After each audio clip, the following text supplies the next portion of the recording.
In the last section, we saw some evidence that a function called to pbk_df2 is not actually single-threaded. In this section, we're going to expand on this example a little bit and figure out why we are seeing this behavior.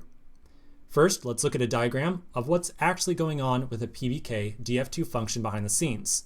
So remember, we dove into the source code of this function a little bit ago. And as we saw, the pbk_df2 function has both the JavaScript implementation, but it actually delegated all the work to be done to the C++ side. So that's where the actual hashing process took place. We also saw very briefly in that C++ file that there seemed to be some references to the Libuv library, which, as you'll recall, gives nodes some better access to the underlying operating system.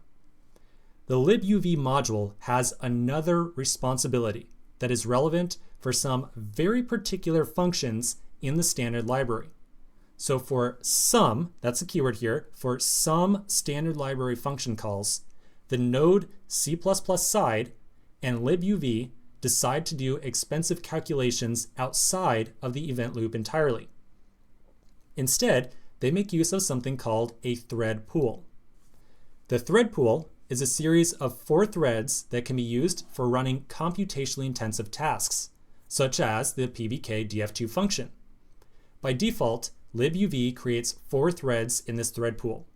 So that means that in addition to the thread used for the event loop, there are 4 other threads that can be used to offload expensive calculations that need to occur inside of our application. Many of the functions included in this node standard library will automatically make use of this thread pool. And as you might imagine, the pbk_df2 function is one of them. Now, the presence of this thread pool is very significant. Obviously, from the standpoint of people always saying, oh yeah, node is single-threaded, node is single-threaded. Well, clearly, it's not truly single-threaded because there are other threads that node uses for doing some computationally intensive tasks.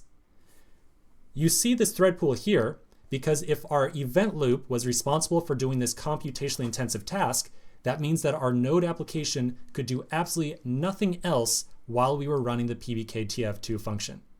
Remember, our CPU runs all the instructions inside of a thread one by one.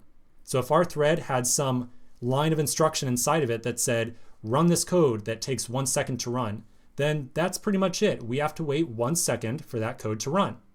So by using this thread pool right here, we don't have to wait that 1 second, and we can do other things inside of our event loop while that calculation is occurring. Okay, so now that we have seen this thread pool right here, let's take a quick pause. We're going to come back in the next section and we're going to modify our file just a little bit, and it's going to allow us to actually detect the presence of these 4 threads inside the thread pool. So quick break, and I'll see you in just a minute.